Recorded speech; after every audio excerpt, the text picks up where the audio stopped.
भगवान के परम तादृशी भक्त श्री सुदामा जी का प्रसंग श्री सुखदेव जी महाराज ने श्रवण कराया। तदुपरांत में कुरुक्षेत्र की कथा, जिसमें द्रौपदी जी और भगवान की रानियों का परिचय हुआ, चर्चा हुई है। सभी रानियों से पूछा कि आपको द्वारकाधीश कैसे प्राप्त हुए, तो सबने अपना अपना विषय बताया। उपरांत में 86वें अध्याय में श्रुतदेव ब्राह्मण और जनक जी महाराज के यहाँ एक साथ भोजन पर पधारे श्री द्वारकाधीश। एक समय में एक साथ 2 जगह भोजन करने पधारे। ये आपने अपना ईश्वर होने का परिचय वहां दिया। तदुपरांत में जो वेदों की श्रुति हैं, वो वेदों की श्रुति भगवान श्री द्वारकाधीश प्रभु की स्तुति कर रही हैं और कह रही हैं कि हे द्वारकाधीश, अब आपकी भूलोक की लीला का समय पूर्ण हो गया है, अब आप अपने धाम को लीला प्रयाण कीजिए। तो श्रुति कहती है, जय जय जय जा मजित दोष ग्रभीत गुणाम त्वमसि यदात्मना समवरुद्ध समस्त भग अग जग दोकुशा अखिल सत्य बबोधक ते क्वचिद जयात्मना चरते नुचरे निगम। ये वेद द्वारा स्तुति भगवान की गई है पधारने के लिए। यह श्रुतियों ने वेद स्तुति की है। और तदुपरांत में शंकर भगवान की भस्मासुर दैत्य से भगवान ने रक्षा की है। अर्जुन द्वारा ब्राह्मण के पुत्रों को रक्षण करने का वचन देने के बाद रक्षण न कर पाना अर्जुन को भगवान ने उनके ही वचन से रक्षा की। तदुपरांत इस प्रकार श्रीमद् भागवत जी के 10वें स्कंद का विराम श्री सुखदेव जी महाराज कर रहे हैं। 11 स्कंद के प्रारंभ में आप 9 योगेश्वरों का वर्णन करते हैं। भगवान के जो परम भक्त ऋषि हैं 9 योगेश्वर, ये सब योगेश्वरों ने अपनी अपनी बात अलग अलग तरीके से कही है। लेकिन इसमें कहा गया है कि कायेन वाचा मनसेन्द्रियैर्वा बुद्ध्यात्मना वानुसृतः स्वभावात् करोति यद्यत् सकलं परस्मै नारायणायेति समर्पयेत। यहाँ पर कहा गया मनसा कर्मणा वाचा, जब तक आप सच्चे हृदय से, मन से और वाणी से ईश्वर की शरण नहीं होंगे, तब तक ईश्वर आपके रक्षक नहीं होंगे। क्योंकि धर्मो रक्षति रक्षतः, आप जिनकी जितनी धर्म की रक्षा करते हैं, धर्म उतनी ही आपकी भी रक्षा करता है। इसी प्रकार आप जितनी भाव से भगवान की शरण में होंगे, उतने ही कदम भगवान आपकी तरफ बढ़ते चले आएंगे। धर्म का विषय है, धर्म की बात आई है तो एक बात और हमारे विचार में आए।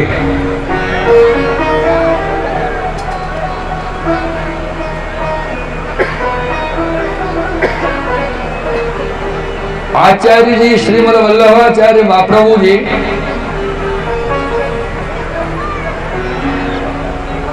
कृष्णाश्रय ग्रंथ में आज्ञा करते हैं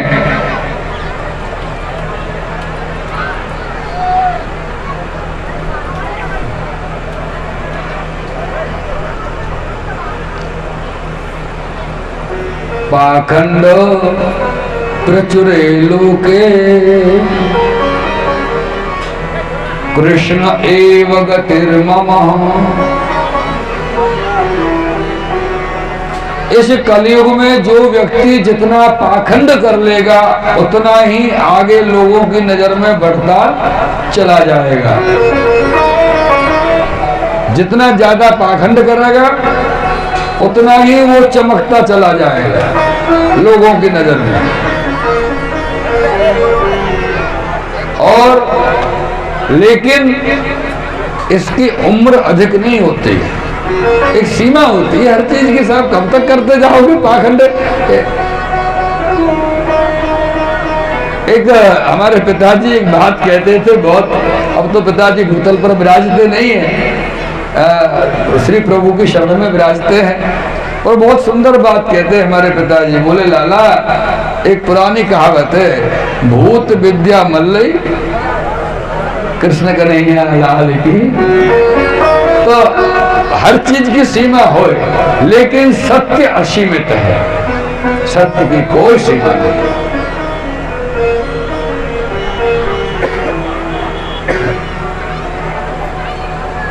आज सुबह हमको एक सूचना मिली थी कि यहाँ पर एक नियम और चलता है आपके यहाँ। उस सूचना को मिलने के बाद तो हमारे हृदय में उथल पुथल हो गई थी साहब। करीब 9:30 बजे की बात है।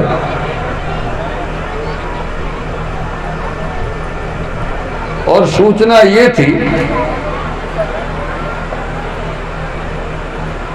इस गांव की पहली प्रथा हमने सुनी फोन पे, अभी देखी तो नहीं है, देखेंगे जब पता चलेगा, कि कल जब पूर्णाहुति होगी, भंडारा होगा, हवन में भंडारे में पूर्णाहुति में सभी लोग अपना अपना गोला डालते हैं, ऐसा हमने सुना है। ये आपसे किसने कहा ऐसा करने के लिए? ये अपनी इच्छा से करते हो?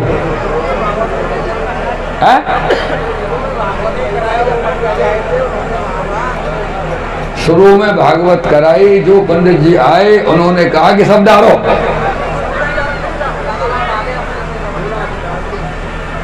एक बात हम आपको निवेदन करना चाह रहे हैं, हमारा निवेदन है, मानना ना मानना आपकी इच्छा। हम कह के मुक्त हो जाएंगे, कम से कम हम तो अपने अपराध से बच जाएंगे। आपका अपराध आप संभालो। यज्ञ वेदी जब घर पर छोटी मोटी पूजा कराते हैं, हवन कराते हैं, तो उसमें गोला नहीं डालते। आपको पता है क्यों नहीं डालते? क्योंकि यज्ञ में एक गोला डालने का अर्थ होता है 1000 ब्राह्मण के भोजन का संकल्प। शास्त्र उठाइए और देखिए।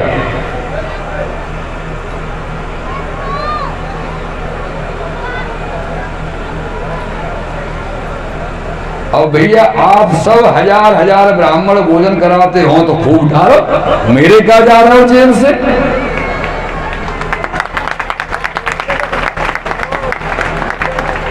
बाकी तो जो प्रधान यजमान होता है उसी का गोला डलता है, और उसी के पीछे कार्यक्रम का जितने लोग भोजन प्रसादी संत महात्मा ब्राह्मण मिलके करते हैं उसमें सम्मिलित होते हैं। बाकी सब लोग मूल यजमान परीक्षित जो हवन करता है, आपके यहाँ यज्ञपति अलग हैं जो बैठेंगे, जो भी नियम, तो वो जो यज्ञ पर जो मूल यजमान बैठेंगे वो ही गोला डालेंगे। उनके आप लोग चाहे तो पंडित जी उस गोला में लंबा सा धागा लगा देंगे और सब लोग धागे से हाथ लगा दे, गोला से थोड़ा होके कर एक गोला से, और अपनी अपनी शाखल ऊपर से डाल दें। ये तो है विधि और नियम, ये हमने आपको अवगत कराया है। अब इसको माने या हमारी कोई जबरदस्ती नहीं है। अपराध आपका, पुण्य आपका। हम तो आपको अवगत करा के इस अपराध से मुक्त हो गए, ऐसा है। ये हमको पंडित जी ने फोन करके बोले, दादा घबराए से बोले, हाँ क्या हुआ पंडित जी? बोले यहाँ तो बड़ी विचित्र सी नीति है, क्या हुआ? बोले तो सब लोग गोला डालते हैं, बोल रहे सब डालेंगे गोला। अरे बाप रे, मैंने कहा ऐसा किसने कहा? घी भरो की सामग्री जो कछु भरो, लेकिन ये विधान नहीं। इतने बड़े यज्ञ में एक ही प्रधान यजमान जो होता है वही गोला डालेगा। अगर आपको गोले से हाथ लगाना है तो पंडित जी लंबा सा कलावा उसमें बांधेंगे, सब उससे हाथ लगा दो और गोले को उसमें मंत्र के साथ जैसे आहुति डलती है उसमें डाल दो। ये तो एक विधान है। गोले का क्या महत्व है? गोला क्यों डालते हैं इसको बता। हम लोग जो है हवन डाल दिया, ठीक है, और गोला डालते हैं क्यों डालते हैं? हम तो 40,000 ब्राह्मणों का एक गोला है, हम तो इतनी मल्टीप्लाई कर देंगे, 1 बराबर 10, 1 बराबर 100। हम जितने ब्राह्मण होंगे उतने मल्टीप्लाई कर देंगे, उतने हैं। जय हो जय हो जय हो। उसका महत्व बताएं। देखिए यज्ञ कुंड जो है आपके पंडित जी यहाँ योनि है यज्ञ कुंड पे। अच्छा, यज्ञ कुंड जो है वो गर्भाशय होता है।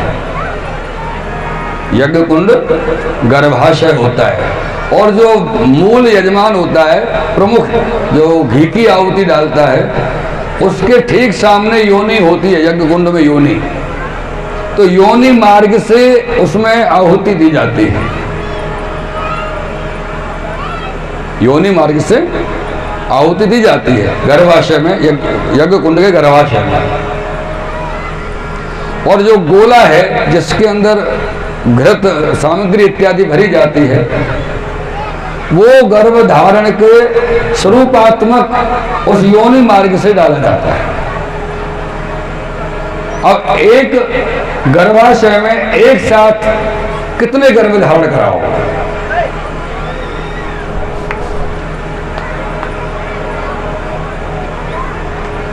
समझ में आ रही बात? इसलिए धार्मिक रूप से सब धागे से हाथ लगाएं और एक गोला उसमें, यज्ञ वेदी जो यज्ञ कुंड है वो यज्ञ का गर्भाशय है और उसमें आप एक गोले से पूरा होते। मैं तो कहता हूं जितने लोग यहाँ बैठे हैं और ज्यादा इकट्ठे कर लो जाए, लंबा सा कलावा 5-4 बंडी गांठ लगा लगा के लंबा कर लो और सब उसमें हाथ लगा लो लंबे कलावे पे। लेकिन आगे वो जाने और आप जाने, जैसे करना हो वैसे। हमारा बताने का कार्य था वो हमने बता दिया। कृष्ण कन्हैया लाल की। ये नवयोगेश्वरों के प्रसंग के उपरांत में श्री सुखदेव जी महाराज देवताओं द्वारा भगवान की स्तुति का वर्णन करते हैं और 24 गुरुओं के उपाख्यान करते हैं, अवधूतोपाख्यान का वर्णन भी करते हैं। और पिंगला नाम की एक वैश्या थी, उस पिंगला नाम की वैश्या की कथा भी सुनाते हैं। पिंगला नाम की जो वैश्या थी, आशा ही परमम दुखम नैराश्यम परमम सुखम,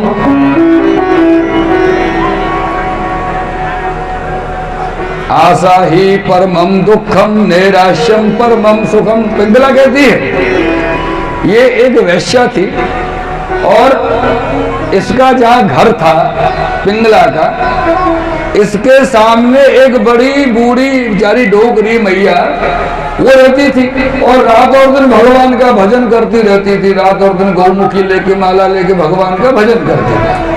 अब वो तो भगवान का भजन करती थी और ये बेचारी तैयार होकर सुबह सुबह दरवाजे पे बैठ जाती, कोई ग्राहक आ जाए मेरे पास तो मेरा घर खर्च निकले, मेरा खर्चा मिले। अब दोनों में अंतर इतना हो गया कि ये पिंगला नाम की वेश्या अपने दरवाजे पे बैठती तैयार होके अपने कोई भी आगंतुक ग्राहक के लिए,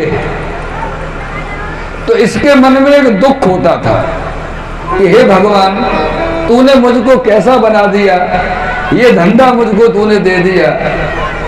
कितनी बढ़िया बेचारी डोकरी कैसे रात और दिन भगवान को भजन ही करती रहे, मोको भी ऐसा भजन करने वाली बना देता तो कितना अच्छा होता।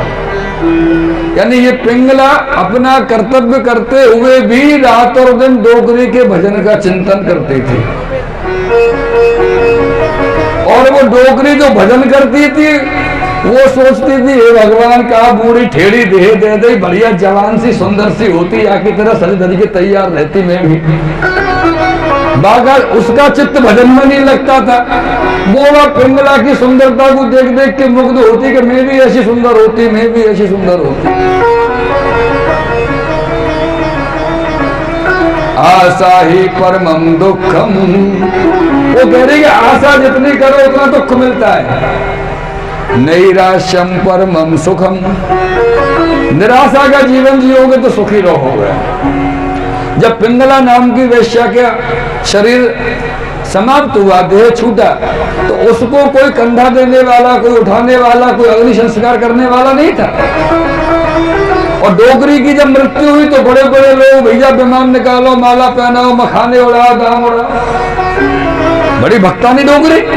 लेकिन जब दोनों की मृत्यु होने के बाद दोनों यमदूत यमराज के यहाँ पहुंची तो उन्होंने उनका लेखा जोखा निकाला। तो डोगरी से कहा, डोगरी तूने बड़े पाप किए हैं जीवन में। बोले क्यों? बोले तूने माला हाथ में लेकर के वैश्या का चिंतन किया, और वैश्या ने पुण्य ये किया कि वो बेचारी अपने कर्म के वशीभूत थी। वैश्या का कर्म करती थी, लेकिन वो रात और दिन तेरे भजन का चिंतन करती थी, इसलिए वैश्या को मुक्ति दी जाती और तुझको नरक दिया जाता। तो इसलिए प्रेमियों याद रखिए कि जो हमारे हृदय के ऊपर से हम कुछ भी दिखाई देते हो, हाँ, बड़े बड़े चंदन कोटा और धोती ऊपर ना डाल के दाढ़ी बाली सब बढ़ा के बाबा बन गए साहब संत जी। अरे बाबा बड़े बढ़िया है, काय के बढ़िया, बाबा के कलेजा में कहा चल रहा वहां देखो। व्यक्ति का हृदय जो है वो महत्वपूर्ण है, व्यक्ति का वेश महत्वपूर्ण नहीं है। व्यक्ति का अंतःकरण के भाव महत्वपूर्ण है, व्यक्ति का आवरण महत्वपूर्ण नहीं है। देह क्रिया, आज समाज किसी को अच्छा और बुरा कहता है तो क्यों कहता है? देह क्रियाओं के ऊपर। उस व्यक्ति की आंतरिक क्रियाओं को समाज नहीं देखता। अरे फलाना व्यक्ति बड़ा खराब है, फलाना व्यक्ति बड़ा अच्छा है। किसने कहा आपसे किसी को प्रमाण पत्र देने के लिए? और जो लोग समाज के किसी को खराब बताते हैं ना, अगर 10 लोग हैं तो 10 में से 9 लोग तो वो खुद खराब होते हैं जो सामने वाले को खराब बताते हैं। लेकिन समाज, अब मेरी समझ में तो आज तक ये नहीं आया ये समाज ने किया क्या। कोई भूखा मरता उसको खाना नहीं खिलाता, कोई मरने जाता उसको बचाता नहीं, किसी के साथ अन्याय होता उसका न्याय नहीं करता, किसी के घर में कोई काम हो रहा है अटक गया बेचारा उसका सहयोग करे, किसी की छत गिर गई उसको उठा के आवे, समाज करता नहीं। फिर समाज का डर कैसे? समाज में समाज का जो डर है मेरे प्रियजनों, वो इस बात का है कि जगत ब्रह्म, जो जगत ब्रह्म है। शंकराचार्य जी कहते हैं, शंकराचार्य जी कहते हैं कि ब्रह्म सत्यम जगत मिथ्या, और वल्लभाचार्य कहते हैं ब्रह्म सत्यम जगत सत्यम संसार मिथ्या। जगत में संसार में भेद है। तो वल्लभाचार्य जी के मत के अनुसार जो जगत के लोग हैं ये सब विष्णु स्वरूप है। या जितने लोग बैठे हैं, ये माता बहन पिता भाई बंधु जितने हैं, सब विष्णु के अंश हैं। इसलिए विष्णु के भाव से, विष्णु के स्वरूप से, विष्णु के स्वरूपात्मक एक दूसरे का सम्मान करते हुए समाज की स्थापना हुई, और जिसका भय हमने अपने मन में स्थापन किया है, क्योंकि विष्णु ही विष्णु का स्वरूप है, दूसरे किसी से कोई नहीं डरता। समाज विष्णु का स्वरूप है, ब्रह्म का स्वरूप है।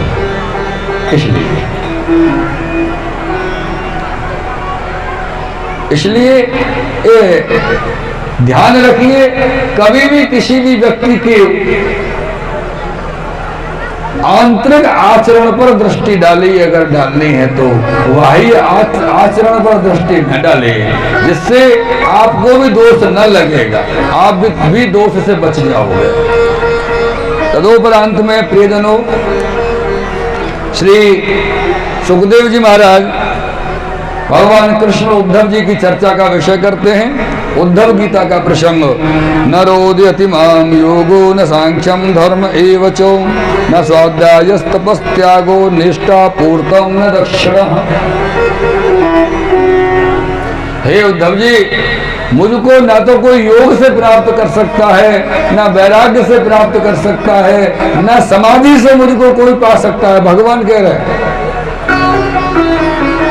न योगेन समाधिना न सांख्यम न स्वाध्यायस्तपस्त्यागो निष्ठा पूर्तम न दक्षिणः। व्रतानि यज्ञ छंदांशी, ना कोई व्रत करके मुझे पा सकता हो, ना ही यज्ञ करके मुझे कोई पा सकता है। भगवान की खुद की वाणी है। भगवान गीता जी में कहते हैं यज्ञानाम जप यज्ञोष्मि, सभी यज्ञों में अगर सबसे बड़ा जो यज्ञ है, मेरा जो स्वरूप यज्ञ है वो है मेरा नाम जप। गीता जी में भगवान ने कहा यज्ञानाम जप यज्ञोष्मि। और भागवत जी में कह रहे हैं सत्संगे नहीं देते या तो धाना मृगा खगा। मैं सत्संग से प्राप्त होता हूँ, व्रतों से यज्ञों से योग क्रिया से मैं प्राप्त नहीं होता। इस प्रकार से श्री सुखदेव जी महाराज गीता उद्धव गीता का प्रसंग श्रवण कराते हुए एकादश स्कंध का विराम कर रहे हैं और द्वादश स्कंध को प्रारंभ कर रहे हैं।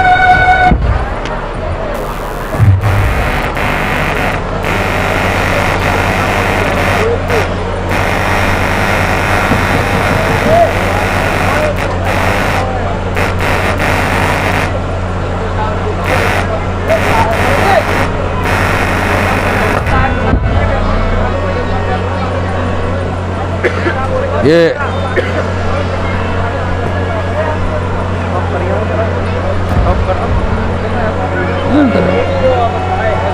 5 मिनट रुक लो, जैसे कथा विराम हो वैसे तुरंत कर दो, तुरंत कर देंगे, तुरंत। ये 12वें स्कंद के प्रारंभ में श्री सुखदेव जी महाराज कथा का प्रारंभ कर रहे हैं और